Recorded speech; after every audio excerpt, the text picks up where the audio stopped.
Hello बच्चों, welcome your learning platform science lovers YouTube channel. तो कैसे हैं आप लोग? उम्मीद है कि आप काफ़ी अच्छे होंगे और अपने लाइफ में बिंदास एंजॉय कर रहे होंगे, क्योंकि वीक भी बहुत ही ज़बरदस्त, बहुत ही खतरनाक वीक चल रहा है। और आपको पता ही है कि कौन सा वीक चल रहा है, ज़्यादा बताने की ज़रूरत है नहीं। और खास करके आज डे भी बहुत ही खतरनाक है। ठीक है, आज शायद किस डे है ना, हमको इसे पता नहीं होता है, बस किसी ने बता दिया है इसलिए हम जान चुके हैं, क्योंकि हम लोग का कोई ऐसा रिलेशनशिप होता ही नहीं है। ठीक है, तो आइए आज हम लोग पढ़ेंगे। ठीक है, आज हम लोग पढ़ेंगे development leading to Bohr model. ठीक है, बोहर मॉडल कैसे डेवलप होना शुरू हुआ, इस चीज को आज हम लोग जानेंगे। ठीक है, इससे पिछले क्लास में हम लोग, याद है आपको, डिस्कस किए थे, जहां रदरफोर्ड मॉडल जो था वो फेल हो चुका था, यानी फेलियर ऑफ रदरफोर्ड मॉडल हम लोग पढ़ चुके हैं। ठीक है, और रदरफोर्ड मॉडल क्यों फेल हुआ था इस बात को भी आप अच्छे से जान रहे हैं, क्योंकि वो स्टेबिलिटी ऑफ एटम को डिफाइन नहीं कर पा रहा था। स्टेबिलिटी ऑफ मतलब एटम जो है उसको एक्सप्लेन नहीं कर पा रहा था। ठीक है, इसलिए रदरफोर्ड मॉडल भी फेल हो गया। उसके बाद शुरू हुआ हमारे बोहर मॉडल का डेवलपमेंट होना शुरू हुआ। उसके बाद बोहर साहब आए, उस पर रिसर्च करने लगे। ठीक है, कि रदरफोर्ड मॉडल फेल हो गया तो बोहर साहब आए, इस पर रिसर्च करना शुरू कर दिए। देखिए, ये बोहर साहब जो है ना, बोहर साहब, ये आप साइंस की दुनिया में सुनेंगे कि बहुत बड़ा बड़ा एक चोर जन्म लिए हैं। ठीक है, बहुत बड़ा बड़ा चोरों का जन्म हुआ। ठीक है, जैसे तो हर चीज़ में चोर जन्म ले ही लेते हैं, वैसे भी साइंस की दुनिया में बहुत बड़ा चोर का भी जन्म हुआ था। जैसे सबसे पहला न्यूटन का नाम आता है। न्यूटन साहब, उन्होंने गैलीलियो का ही पूरा नियम को ही चुरा लिए थे। गैलीलियो के लॉ को ही अपने लॉ के रूप में छाप दिए थे। ठीक है, अपने बुक में छाप दिए थे कि ये मेरा लॉ है। ठीक है, ये चोर हो गए। उसमें सबसे बड़ा चोटा फिर केमिस्ट्री में बोर साहब हैं। उन्होंने पूरे एथी को, मतलब प्लांक क्वांटम थ्योरी को ही चुरा लिए। प्लांक क्वांटम थ्योरी को बोले कि अपना ही रूल है, थोड़ा सा बस उसमें माइनर चेंजिंग करके, और बोले कि अपना ही रूल है। जैसे इस चीज़ को हम लोग अभी डिटेल्स में आगे जानेंगे कि बोर साहब कैसे प्लांक क्वांटम थ्योरी को चुराए और कैसे अपने रूल में उसको इन्वॉल्व किए। ठीक है, तो आइए समझते हैं। हम लोग सबसे पहले जानेंगे कि कैसे डेवलप हुआ बोहर मॉडल। ठीक है, तो देखिए, बोहर मॉडल जो है उसको पढ़ने से पहले आपको कुछ और चीज़ें पढ़ना जरूरी है, क्योंकि इस किन किन चीज़ों से वो चुरा के अपना मॉडल बनाए हैं उनके बारे में पहले जानेंगे, तभी तो उनका मॉडल पढ़ेंगे तो आपको ज़्यादा समझ में आएगा। ठीक है, तो पहले जिन चीज़ों को वो मतलब चुराए हैं उन चीज़ों को समझेंगे। उसमें सबसे पहले उन्होंने इलेक्ट्रोमैग्नेटिक वेव थ्योरी को हम लोग पढ़ेंगे। ठीक है, सबसे पहले इलेक्ट्रोमैग्नेटिक वेव थ्योरी को पढ़ेंगे। ठीक है, देखिए, एक्चुअली में जब वेव की बात है तो वेव दो प्रकार के होते हैं। ठीक है बाबू, वेव कितने प्रकार के होते हैं? दो प्रकार के होते हैं। एक होता है मैकेनिकल वेव और दूसरा होता है इलेक्ट्रोमैग्नेटिक वेव। इलेक्ट्रोमैग्नेटिक वेव मतलब मैकेनिकल वेव क्या होता है, इस चीज को आप शॉर्ट में जान लीजिए, आपको सिलेबस में नहीं पढ़ना है मैकेनिकल वेव क्या होता है। ठीक है, देखिए, मैकेनिकल वेव वो वेव होता है जिसके लिए मीडियम की आवश्यकता होती है। जैसे साउंड, हम आप तक बोल रहे हैं, आप तक आवाज जा रहा है, मतलब कैमरा में रिकॉर्ड हो रहा है तो यहां से आवाज जा रही है, ये क्या है? मैकेनिकल वेव है। इसके लिए क्या है? मीडियम की आवश्यकता है। अगर यहाँ पे वायु नहीं होता तो हम बोलते तो आपके पास आवाज नहीं जा पाता। ठीक है, जैसे आप वैक्यूम ले लेंगे और वहां पे जाके आप बोलेंगे तो वहां कुछ सुनाई देने वाला नहीं है आपको। इसके लिए मीडियम की आवश्यकता है। साउंड क्या है? एक मैकेनिकल वेव है, इसके लिए हमेशा मीडियम की आवश्यकता होगी, यानी कि हवा की या पानी की या और अदर मटेरियल्स को, मतलब इसके लिए एथी की जरूरत होगा। ठीक है, जैसे हवा, पानी, कुछ भी हो, इसका जरूरत होगा। ठीक है, ये मैकेनिकल वेव हो गया, इसके लिए मीडियम की आवश्यकता होती है। और दूसरा होता है इलेक्ट्रोमैग्नेटिक वेव। ठीक है, इलेक्ट्रोमैग्नेटिक वेव ऐसे वेव को कहा जाता है जिसके लिए कोई मतलब जरूरत ही नहीं है, मीडियम की कोई आवश्यकता नहीं है। जैसे में आप सन से, सूरज से जो लाइट आता है वो भी एक एनर्जी है। वो एनर्जी आता है, वेव है, एनर्जी वेव ही तो है ना। लाइट क्या है? एक एनर्जी वेव है। ठीक है, तो ऊपर से आता है तो उसके लिए मीडियम की आवश्यकता ही नहीं है। वो तो अंतरिक्ष से होकर भी आता है, तो अंतरिक्ष क्या है? वैक्यूम है, निर्वात है, तो वहां से भी वो होकर आता है। और आप देखेंगे कि कहीं लाइट, मतलब कहीं अगर वायु नहीं भी है, उसमें आप लाइट जलाएंगे तो वो आराम से मतलब वहां उजाला पैदा कर सकता है। ठीक है, तो उसके लिए क्या है? मीडियम की आवश्यकता नहीं है। ठीक है, तो इलेक्ट्रोमैग्नेटिक वेव के लिए क्या होता है? मीडियम की आवश्यकता नहीं होती है। लेकिन मैकेनिकल वेव की जब भी बात होगी तो उसमें मीडियम की आवश्यकता होगी। ठीक है, मीडियम की रिक्वायरमेंट होगी। ठीक है, अब आते हैं, अब हम लोग समझते हैं इलेक्ट्रोमैग्नेटिक वेव के बारे में समझते हैं। देखिए क्या बोल रहा है इलेक्ट्रोमैग्नेटिक वेव, कि waves which can travel in vacuum are called electromagnetic wave. जैसे कि हम अभी समझाए हैं कि वैसे वेव जो ट्रेवल करते हैं किस में, वैक्यूम में भी ट्रेवल करते हैं, वैक्यूम में भी ट्रेवल कर सकते हैं, उसको क्या बोला जाता है, इलेक्ट्रोमैग्नेटिक वेव बोला जाता है, इलेक्ट्रोमैग्नेटिक वेव बोला जाता है। ठीक है, तो आप इसको समझ गए होंगे कि इलेक्ट्रोमैग्नेटिक वेव किसको बोला जाता है, जो वैक्यूम में यानी निर्वात में भी ट्रेवल कर सके। जैसे ये मेरा रूम है, ठीक है, इसको हम क्या करते हैं, वैक्यूम करते हैं, इसमें से सारा और जो ऑक्सीजन है, जो वायु है, इसको खींच के बाहर फेंक दिए, पूरा ये अगर पैक होता तो, ठीक है, तो यहाँ पे वैक्यूम क्रिएट हो जाता। अगर उसके बाद हम आपको पढ़ाते तो आपको नहीं सुनाई देता, क्योंकि वैक्यूम में साउंड जो होता है, साउंड के लिए एक मीडियम की आवश्यकता होती है। ठीक है, और यहाँ पे मीडियम जब होता ही नहीं तो आप तक साउंड पहुँचता ही नहीं। लेकिन वही इलेक्ट्रोमैग्नेटिक वेव है, जैसे ये सब लाइट जल रहे हैं, ठीक है, यहाँ पे वैक्यूम भी होता है, यहाँ निर्वात भी होता है, यहाँ पे कोई मीडियम भी नहीं होता,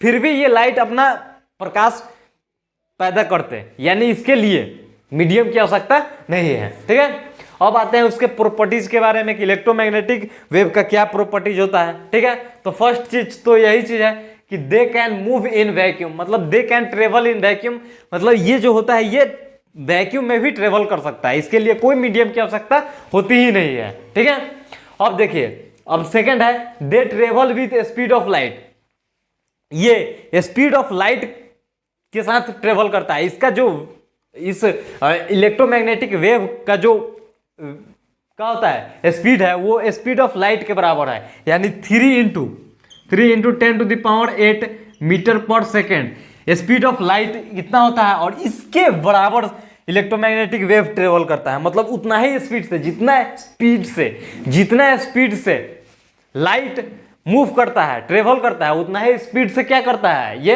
इलेक्ट्रोमैग्नेटिक वेव भी ट्रेवल करता है। ठीक है, तो आई होप कि सेकंड आप प्रॉपर्टीज को भी अच्छे से समझ गए होंगे। और थर्ड आपका लास्ट प्रॉपर्टीज है, और ये काफी इंपॉर्टेंट है, सबसे इंपॉर्टेंट यही प्रॉपर्टीज है, इसको आप VVI लिख लेंगे। ठीक है, VVI। देखिए लास्ट आपका प्रॉपर्टीज क्या बोल रहा है कि they have mutually perpendicular electric field and magnetic field and their direction of propagation is perpendicular to both. ये चीज आपको अभी कुछ समझ में नहीं आया होगा। देखिए होता क्या है, मतलब इसको आप अच्छे से तब समझेंगे जब इलेक्ट्रोमैग्नेटिक मतलब वेव ऑप्टिक्स जब पढ़ेंगे, क्लास 12th में जब वेव ऑप्टिक्स को पढ़ेंगे तो वहां आपको काफी अच्छे से क्लियर होंगे। ठीक है, अभी यहाँ पे हम बेसिकली थोड़ा सा समझ लेते हैं।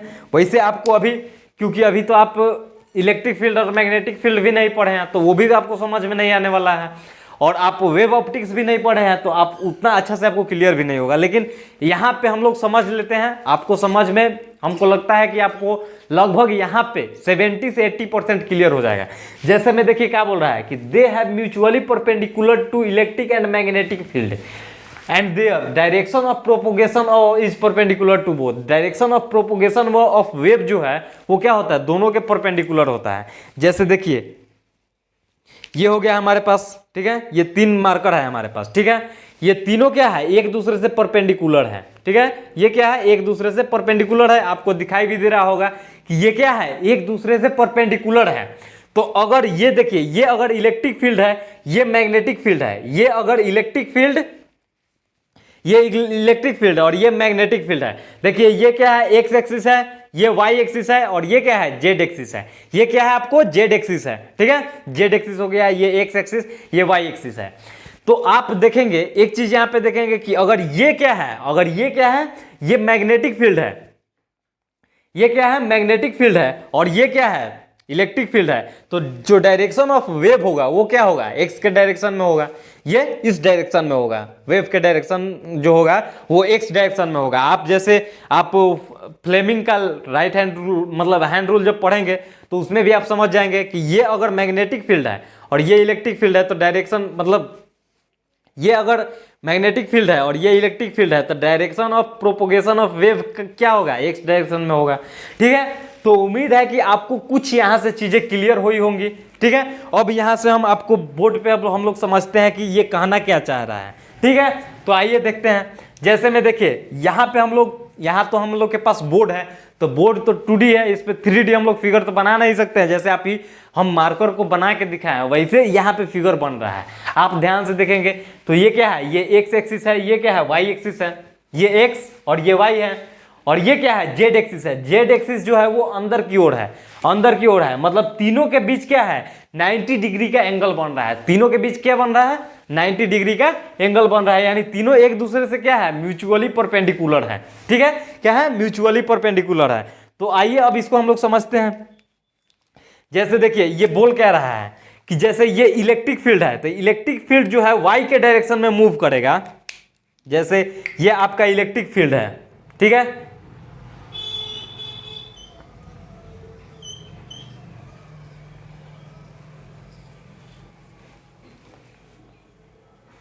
ये आपका क्या है इलेक्ट्रिक फील्ड हो गया, इलेक्ट्रिक फील्ड हो गया। ये क्या है आपका इलेक्ट्रिक फील्ड।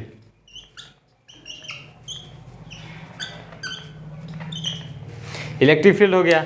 और देखिए अब देखिएगा कि ये जो जेड के डायरेक्शन में जो बढ़ रही है ये क्या है, ये मैग्नेटिक फील्ड। जैसे ये देखेंगे आप,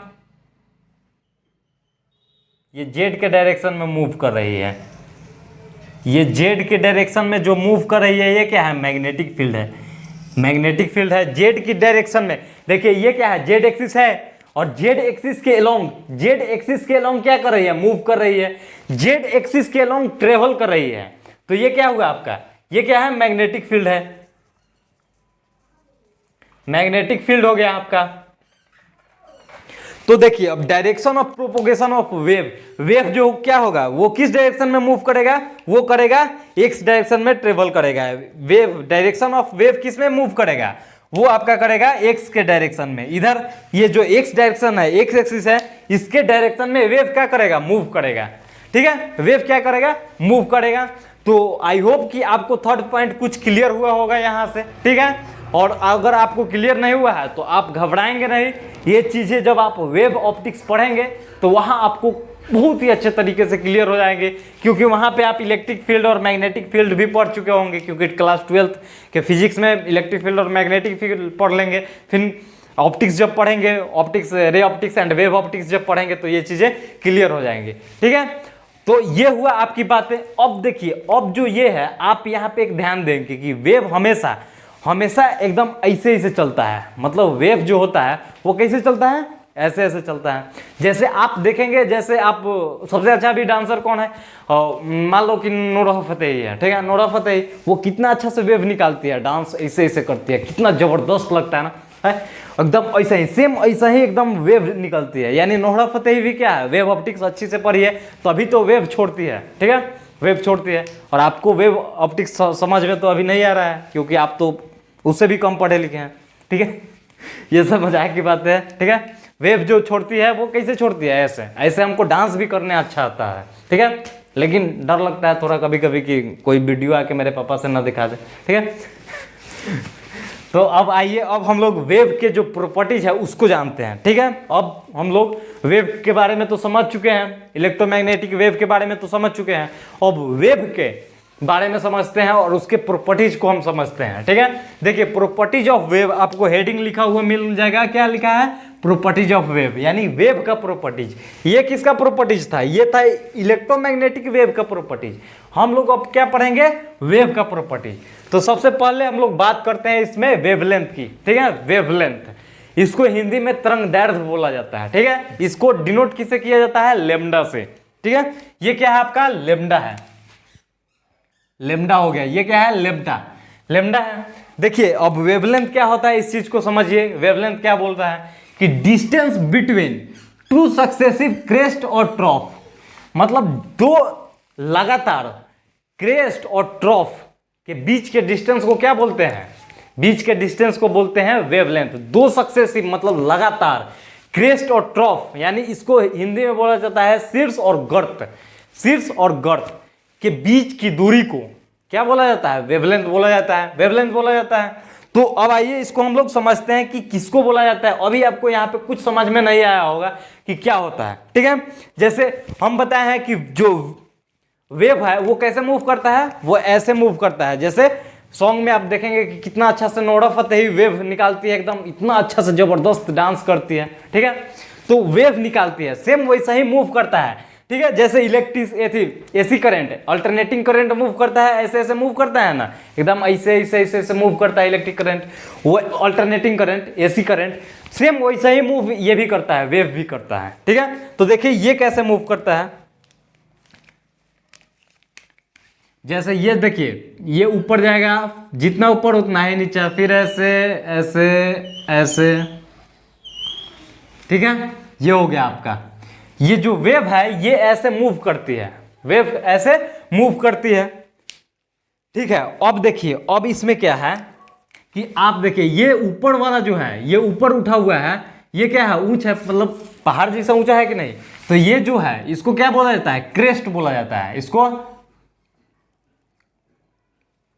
इसको क्या बोला जाता है, क्रेस्ट बोला जाता है। और ये जो गड्ढा है, खाई है, ठीक है, ये खाई है, इसको क्या बोला जाता है, यहां इसको क्या बोलते हैं हम लोग, ट्रॉफ बोलते हैं, इसको क्या बोलते हैं हम लोग, ट्रॉफ बोलते हैं। सेम वैसा ही ये क्या हो गया आपका क्रेस्ट, ये हो गया आपका ट्रॉफ, ये क्रेस्ट हो गया आपका, ये क्या हो गया, ट्रॉफ हो गया, ठीक है।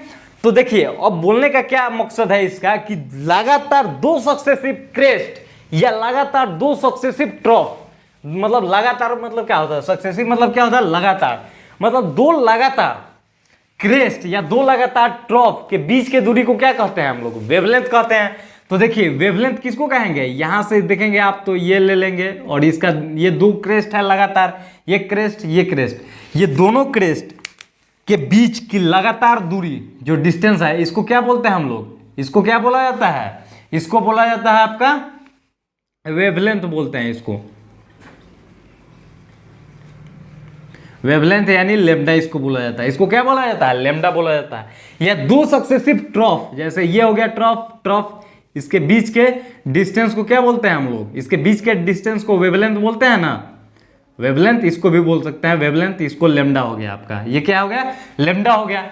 यानी आप देख रहे हैं 2 सक्सेसिव यानी लगातार ट्रॉफ या 2 सक्सेसिव लगातार मतलब क्रेस्ट के बीच की डिस्टेंस को क्या बोला जाता है, वेवलेंथ बोला जाता है। तो इस चीज से आपको एक चीज क्लियर हो गया होगा कि वेवलेंथ जो होता है वो क्या होता है, बेसिकली डिस्टेंस होता है, और डिस्टेंस जब होता है तो इसका यूनिट क्या होगा, मीटर होगा।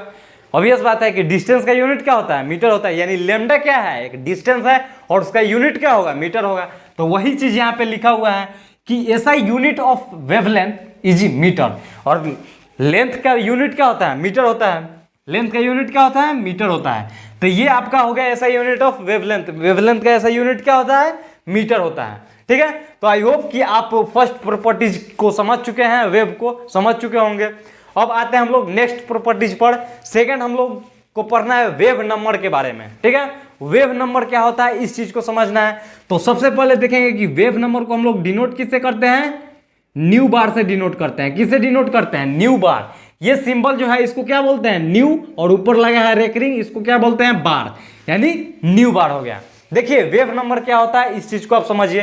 देखिए वेव नंबर क्या होता है, number of waves per unit length, मतलब एक यूनिट लेंथ में कितना नंबर ऑफ वेव है, कितना नंबर ऑफ यूनिट मतलब कितना नंबर ऑफ वेव है, उस चीज को क्या बोलते हैं हम लोग, वेव नंबर बोलते हैं। उसको क्या बोलते हैं हम लोग, वेव नंबर बोलते हैं, ठीक है। कि क्या बोलते हैं हम लोग, वेव नंबर। अब देखिए यहां आप समझेंगे कि वेव किसको बोला जाता है, एक वेव किसको बोला जाता है, आप इस चीज को समझिए, ठीक है। देखेंगे आप यहां से, तो देखिए वेव कैसे चलता है, अल्टरनेटिंग करंट जैसे चलता है, एसी करंट जैसे चलता है। यानी हम अभी एग्जांपल लेके समझा है कि नोरा फतेही कैसे डांस करती है, ऐसे ऐसे निकालती है वेव, ठीक है। वैसा ही सेम आप देखेंगे तो आप इसको देखेंगे तो ये हो गया आपका, ठीक है, ये हो गया। ये क्या हुआ, एक वेव कंप्लीट हुआ, यानी एक क्या बोलते हैं, एक इसको क्रेस्ट और एक ट्रॉफ मिलके एक वेव का निर्माण करते हैं, एक वेव कंप्लीट करते हैं, ठीक है। और फिर ये ऊपर जाएगा, फिर ये नीचे आएगा, ठीक है, ये सेकंड वेव कंप्लीट हो गया, फिर ऐसा ही ये ऊपर जाएगा, फिर ऐसा ही ये नीचे आएगा, ये थर्ड वेव कंप्लीट हो गया। तो ये बोलने का क्या मकसद है कि देखिए यहां पे बोलता है कि एक यूनिट लेंथ में, पर यूनिट लेंथ में कितना वेव जनरेट हो रहा है उसी को क्या बोलते हैं हम लोग, वेव नंबर बोलते हैं। जैसे यहां तक अगर ये 1 मीटर है, हम लोग के बीच ये लेंथ कितना है, 1 मीटर है, 1 मीटर है। तो 1 मीटर लेंथ में पर, देखिए आपको क्या बोलता है कि पर यूनिट लेंथ में कितना नंबर ऑफ वेव है उसी को बोला जाता है वेव नंबर, जिसको किसे डिनोट किया जाता है, न्यू बार से डिनोट किया जाता है। तो ये 1 मीटर में कितना वेव है, वेव की संख्या कितनी है, 1 वेव, और यहाँ पे देखेंगे तो 2 वेव, और ये तीसरा वेव कंप्लीट हो चुका है। तीसरा वेव क्या हो गया है, कंप्लीट हो चुका है।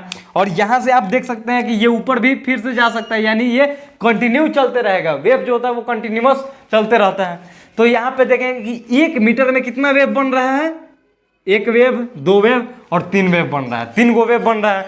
तो वेव नंबर इसका कितना हो जाएगा, 3 हो जाएगा। तो वही बोल रहा है यहाँ पे कि number of waves per unit length, 1 unit length में कितना नंबर ऑफ वेव्स होता है, कितना नंबर ऑफ वेव्स है, उसी को क्या बोला जाता है, वेव नंबर बोला जाता है। ठीक है, तो आई होप कि आप इसको समझे होंगे। अब आते हैं हम लोग इसके फॉर्मूला के बारे में समझते हैं कि वेव नंबर का फॉर्मूला क्या होता है। वेव नंबर बराबर क्या, वेव नंबर न्यू बार। ठीक है, न्यू बार से डिनोट किया जाता है, इस चीज को आप ध्यान में रखेंगे अच्छे से। वेव नंबर 1/λ होता है, 1/λ। अब देखिए 1/λ का क्या मतलब हुआ कि 1 और बट्टा में वेव लेंथ, मतलब वो पर यूनिट लेंथ बोल रहा है ना। तो देखिए 1/λ, लेमडा क्या है, एक लेंथ है। लेमडा जो वेवलेंथ है वो क्या है, बेसिकली एक लेंथ है।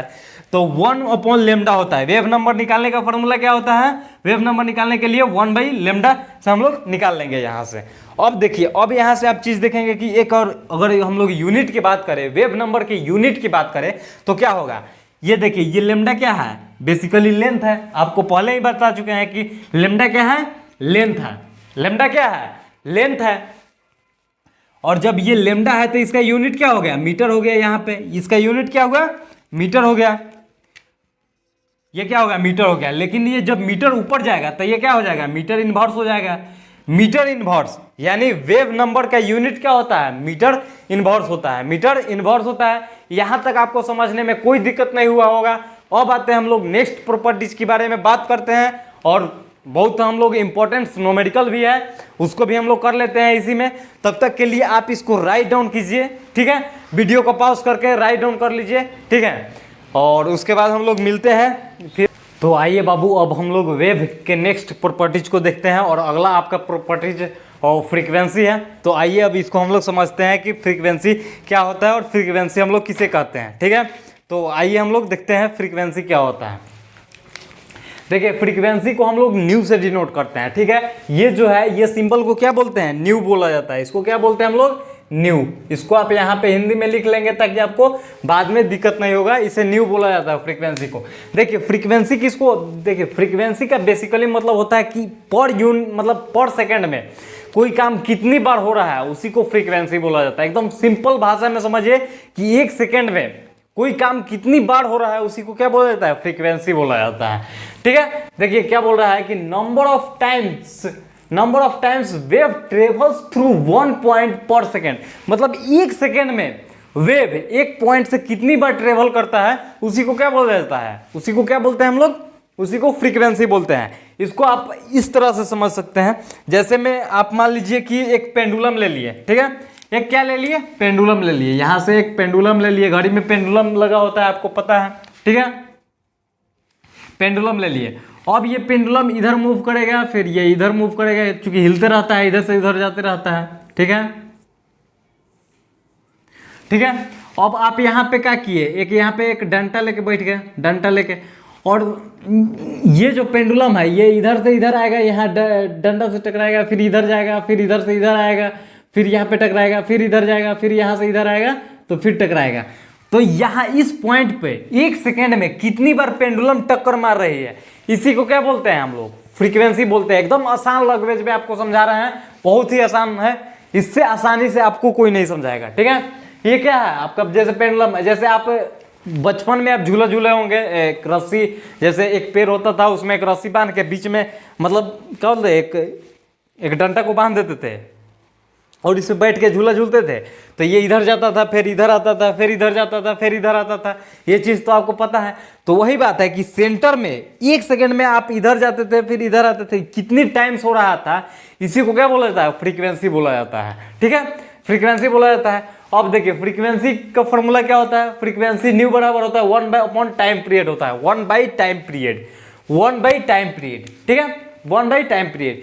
अब देखिए, अब यहाँ पे आपको एक डाउट आया होगा कि टाइम पीरियड फिर होता क्या है। ठीक है, तो आप यहाँ पे इतना समझिए कि 1/टाइम पीरियड क्या है, टाइम क्या है, मतलब टाइम पीरियड बेसिकली क्या है, टाइम है। ठीक है, तो अब देखिए यूनिट ऑफ फ्रीक्वेंसी, फ्रीक्वेंसी का यूनिट क्या होता है, ये तो बेसिकली क्या है, टाइम है। तो टाइम का यूनिट क्या होता है, सेकंड, और ये ऊपर जाएगा तो क्या हो जाएगा, सेकंड इनवर्स हो जाएगा। तो फ्रीक्वेंसी का यूनिट क्या होता है, सेकंड इनवर्स होता है। फ्रीक्वेंसी का यूनिट सेकंड इनवर्स होता है, जिसको क्या बोला जाता है, हर्ट्ज भी बोला जाता है। हर्ट्ज मतलब ये वाला हर्ट्ज नहीं, ये वाला हर्ट्ज की हम लोग बात नहीं कर रहे हैं। ऐसे भी वैलेंटाइन वीक चल रहा है, काफ़ी खतरनाक दिन भी है आज, और किस डे है, तो हम लोग इस पर बात नहीं करेंगे, क्योंकि हर्ट्ज ये एक साइंटिस्ट थे हेनरी हर्ट्ज नाम के, उनके नाम पे रखा गया, उनके मतलब सम्मान के लिए रखा गया था। यूनिट ऑफ फ्रीक्वेंसी ऐसे बेसिकली होता क्या है, सेकेंड इनवर्स होता है, जिसको क्या बोला जाता है, हर्ट्ज बोला जाता है। टूटा हुआ दिल नहीं, जुड़ा हुआ दिल भी नहीं। ठीक है, अब देखिए, अब तो ये बात हो गया। आई होप कि आप इसको समझ गए होंगे आसानी से। अगर नहीं समझ में आता है आप एक समझ लीजिए, जैसे बहुत होता है मतलब जैसे गिटार बजाते होंगे आप, तो उसके तार को खींच के छोड़ दीजिएगा तो टिन टिन टिन टिन करता है अपने से। ठीक है, वो करते रहता है। तो वो जो इस लाइन पे ये कितनी बार ट्रेवल करता है 1 सेकेंड में, उसी को क्या बोला जाता है, फ्रीक्वेंसी बोलते हैं हम लोग। ठीक है, तो उम्मीद है कि आपको अच्छे से समझ में आ गया होगा और बहुत ही बेहतरीन तरीके से क्लियर हो चुका होगा आपको। ठीक है, अब आते हैं नेक्स्ट हम लोग टाइम पीरियड के बारे में, कि टाइम पीरियड आखिर के होता क्या है, इस चीज को समझते हैं। ठीक है, देखिए टाइम पीरियड क्या होता है, time taken to complete one oscillation, मतलब एक ऑक्सीलेशन कंप्लीट करने में जितना समय लगता है उसी को क्या बोलते हैं हम लोग, टाइम पीरियड बोलते हैं। टाइम पीरियड किसे बोलते हैं, एक ऑक्सीलेशन कंप्लीट करने में जितना समय लगता है उसी को क्या बोलते हैं हम लोग, टाइम पीरियड बोलते हैं। जैसे आप यहां से, जैसे आप समझ सकते हैं, यहां से जैसे ये ले लिए, ठीक है, तो देखिए यहां से आप लेंगे तो ये देखिए ऊपर गया वेव, फिर नीचे आया, और यहाँ पे देखिए ये जहां से शुरू हुआ वहीं पे फिर आ गया, उसी पॉइंट पे फिर आ गया, तो ये क्या हुआ, एक वेव कंप्लीट हुआ। तो इस मतलब ये इसको क्या बोलते हैं हम लोग, एक ऑक्सीलेशन बोलते हैं, एक ऑक्सीलेशन बोलते हैं। ये क्या होगा, एक ऑक्सीलेशन हुआ। तो इस एक ऑक्सीलेशन को कंप्लीट करने में जितना समय लगता है उसी को क्या बोलते हैं, उसी को क्या बोलते हैं हम लोग, टाइम पीरियड बोलते हैं। यानी एक ऑक्सीलेशन को कंप्लीट करने में जितना समय लगेगा उसी को क्या बोलते हैं, टाइम पीरियड बोलते हैं। उसको क्या बोलते हैं, टाइम पीरियड बोलते हैं। ठीक है, और इसको और ही आसान तरीके से, ये तो आप फिजिक्स में पढ़ेंगे, ठीक है, टाइम पीरियड ये सब ऑक्सीलेशन सब फिजिक्स में पढ़ना है। ठीक है, हम लोग आप बात करते हैं यहाँ पे एक और दूसरे डिफिनेशन की बात करते हैं। देखिए time taken to complete distance equal to one wavelength, यानी एक वेवलेंथ को कंप्लीट करने में जितना समय लगता है उसी को क्या बोला जाता है, उसी को क्या बोलते हैं हम लोग, उसी को बोलते हैं टाइम पीरियड। जैसे देखिए यहाँ पे क्या है, एक वेव है, ठीक है, ये एक वेव है, तो ये एक क्रेस्ट हो गया और ये क्रेस्ट, दो सक्सेसिव क्रेस्ट के बीच के दूरी को क्या बोलते हैं हम लोग, वेवलेंथ बोलते हैं, लैम्डा बोलते हैं। तो ये कंप्लीट करने में जितना समय, एक वेवलेंथ कंप्लीट करने में जितना समय लगता है उसी को क्या बोलते हैं हम लोग, टाइम पीरियड बोला जाता है। उसी को क्या बोलते हैं, टाइम पीरियड बोलते हैं। ठीक है, तो उम्मीद है कि आपको टाइम पीरियड भी आसानी से समझ में आ गया होगा। अब आते हैं हम लोग नेक्स्ट और लास्ट प्रॉपर्टीज की बात करते हैं। हम लोग वेव के लास्ट प्रॉपर्टीज की बात करेंगे हम लोग, जिसको हम लोग जानते हैं वेव वेलोसिटी के नाम से। ठीक है, वेव वेलोसिटी, ठीक है, वेव वेलोसिटी। देखिए वेव वेलोसिटी की जब बात करेंगे तो क्या है, ये स्पीड ऑफ वेव की बात करेगा हमेशा, क्योंकि वेव वेलोसिटी क्या होगा, जितना स्पीड होगा वेव का उसी को हम बोलते हैं वेव वेलोसिटी। तो स्पीड ऑफ वेव, यानी उस स्पीड ऑफ वेव, वेव के स्पीड को क्या बोलते हैं हम लोग, वेव वेलोसिटी बोला जाता है। वेव के स्पीड को, वेव के चाल को क्या बोलते हैं हम लोग, वेव वेलोसिटी बोलते हैं। ठीक है, फॉर इलेक्ट्रोमैग्नेटिक वेव के लिए, अगर इलेक्ट्रोमैग्नेटिक वेव की बात करेंगे हम लोग, इलेक्ट्रोमैग्नेटिक वेव के लिए जब बात करते हैं हम लोग, तो स्पीड ऑफ वेव जो होता है वो स्पीड ऑफ लाइट के बराबर होता है। क्योंकि आपको पता है कि हम पहले ही पढ़ चुके हैं कि स्पीड ऑफ वेव जो होता है इलेक्ट्रोमैग्नेटिक वेव में की बात करेंगे तो स्पीड ऑफ वेव जो होता है वो स्पीड ऑफ लाइट के बराबर होता है। मतलब जितना स्पीड से लाइट ट्रेवल करती है, मूव करती है, आगे की ओर बढ़ती है, उसी स्पीड से हमारा इलेक्ट्रोमैग्नेटिक वेव भी बढ़ता है। यानी speed of light is equal to क्या होता है, स्पीड ऑफ वेव होता है। ठीक है, यहां तक आप समझ गए हैं। अब आते हैं कुछ वेव वेलोसिटी के हम लोग फार्मूला को ड्राइव करेंगे। ठीक है, तो देखिए सबसे पहले आप समझिएगा कि यहां से देखिए दो लगातार क्रेस्ट के बीच के डिस्टेंस को क्या बोलते हैं हम लोग, लेमडा बोलते हैं। तो आपको यहां से एक चीज समझने की कोशिश करेंगे आप कि स्पीड बराबर आपको पता है क्या होता है ना, स्पीड बराबर क्या होता है, डिस्टेंस अपॉन टाइम होता है, डिस्टेंस अपॉन टाइम क्या होता है, डिस्टेंस अपॉन टाइम होता है, डिस्टेंस अपॉन टाइम हो गया।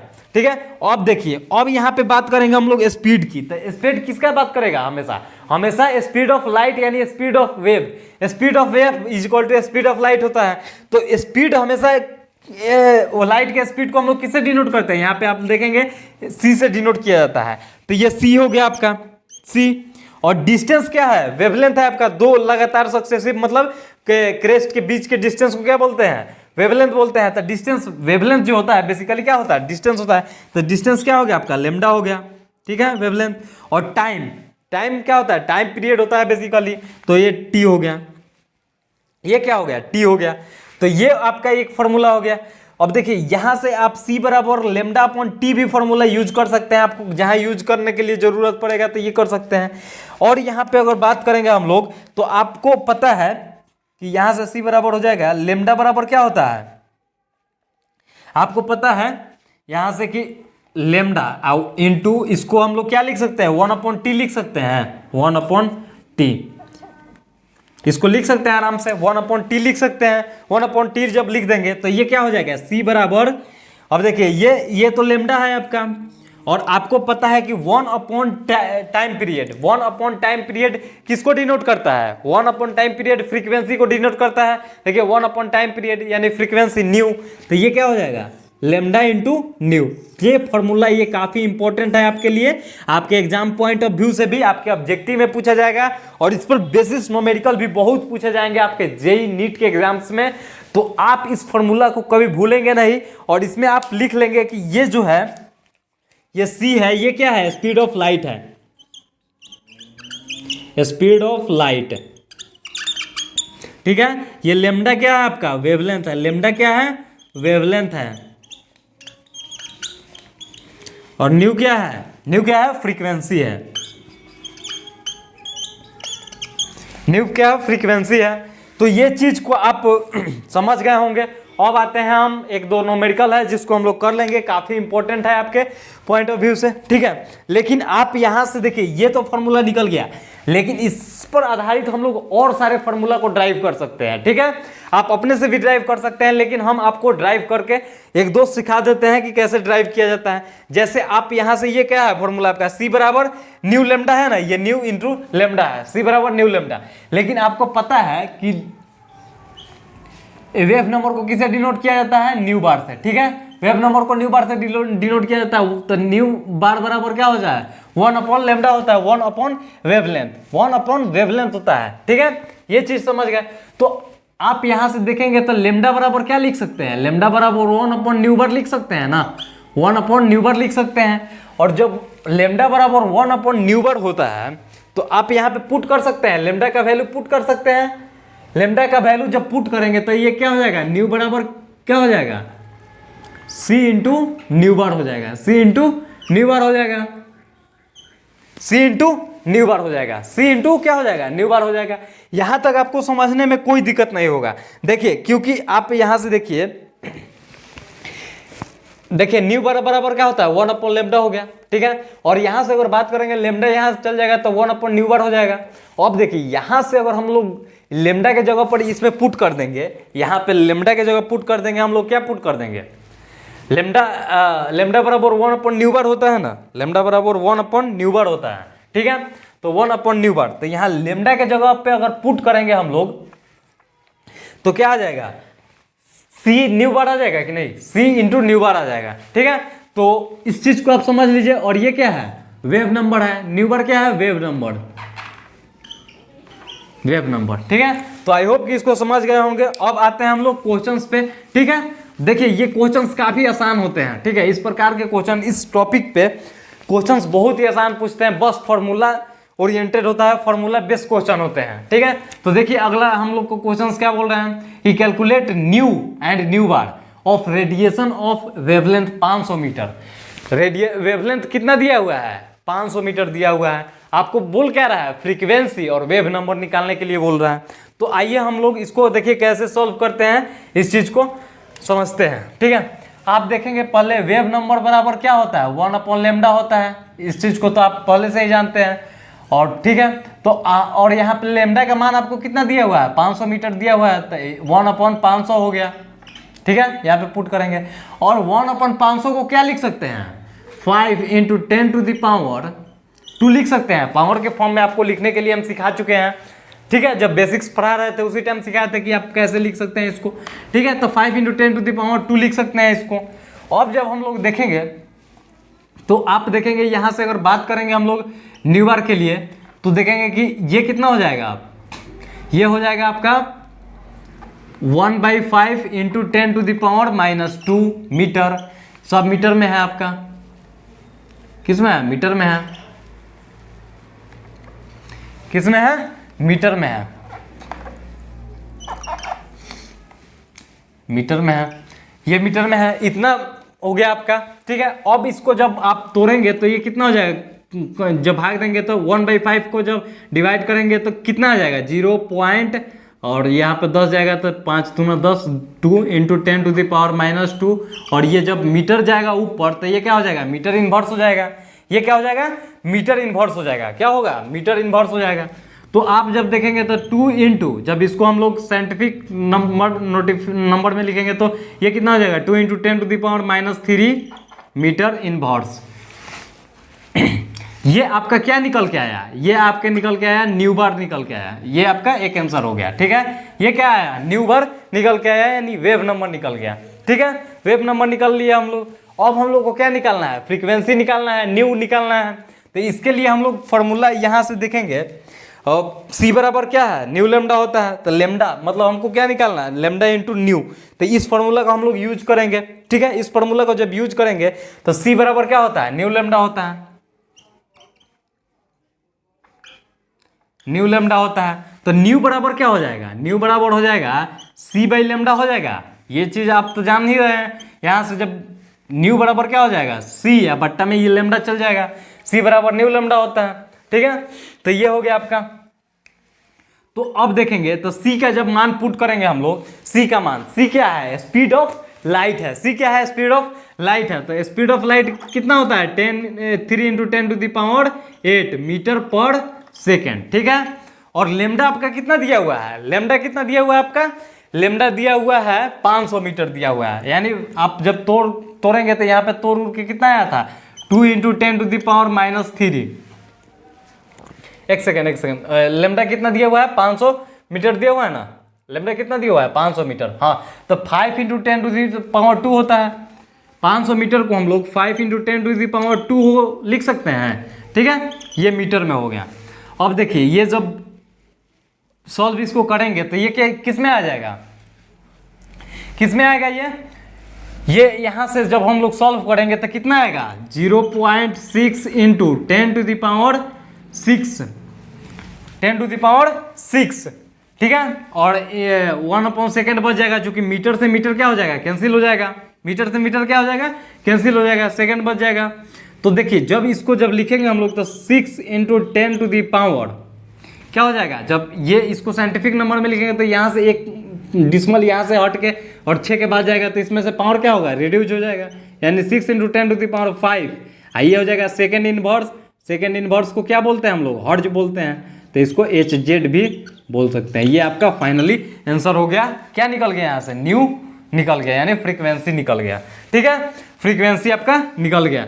तो उम्मीद है कि आपको समझ में आ गया होगा, कोई समझने में परेशानी नहीं हुई होगी। तो अब आते हैं हम लोग नेक्स्ट क्वेश्चन पे, ठीक है। अगला क्वेश्चन देखिए क्या है, calculate wavelength of light of frequency, इतना दिया हुआ है 5 × 10⁻16 हर्ट्ज दिया हुआ है। मतलब आपको वेवलेंथ निकालना है और फ्रीक्वेंसी दिया हुआ है।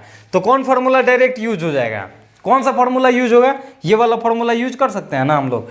तो यहाँ से देखेंगे आपको वेवलेंथ दिया हुआ है और फ्रीक्वेंसी बोल रहा है, तो सी बराबर क्या होता है, न्यू और लेमडा होता है, सी बराबर न्यू इंटू लेमडा होता है।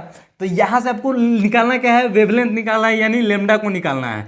लेमडा बराबर क्या हो जाएगा, लेमडा बराबर हो जाएगा सी अपॉन न्यू हो जाएगा, स्पीड ऑफ लाइट बटा frequency, speed of light upon frequency. अब देखेंगे, अब यहाँ पे देखेंगे तो स्पीड ऑफ लाइट कितना होता है, 3 इंटू 10⁸ मीटर पर सेकेंड होता है, ठीक है। अब बट्टा में न्यू, न्यू आप के कितना दिया हुआ है, फ्रीक्वेंसी कितना दिया हुआ है, 5 इंटू 10⁻16। तो 5 इंटू 10⁻16 ये क्या है, फ्रीक्वेंसी है, यानी सेकंड इनवर्स है, ठीक है, सेकंड इनवर्स होगा।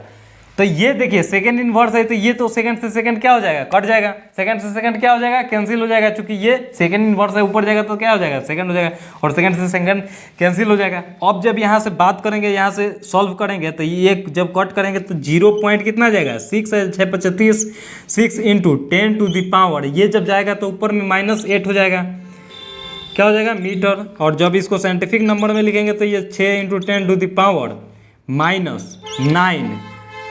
मीटर। आंसर हो गया आपका फाइनल। तो उम्मीद है कि आप आसानी से इसको समझ गए होंगे। अब हम लोग इसको आसानी से समझ गए हैं, तो अब आज के लिए इतना ही रहेगा, और आपको उम्मीद करते हैं कि काफ़ी अच्छे से समझ में आ गया होगा, ठीक है, क्योंकि समझ में तो ऐसे भी आना है, और समझ में आना इसलिए भी है कि वीक भी अच्छा चल रहा है, वैलेंटाइन वीक चल रहा है, ठीक है। तो आज के लिए इतना ही, और आप इसको राइट डाउन कर लीजिए, वीडियो को पॉज करके आप इसको राइट डाउन कर लीजिए, ठीक है। अगर आपको आज का क्लास हमको समझ में आया है, अगर आपको मेरा क्लास समझ में आया है, तो हमारे चैनल को सब्सक्राइब कर ले और बेल आइकन को भी प्रेस कर दे, ताकि जब भी वीडियो अपलोड करें तो आपके पास सबसे पहले नोटिफिकेशन जाए, ताकि आप क्लास आसानी से कर सके, ठीक है। तो thank you very much and love you.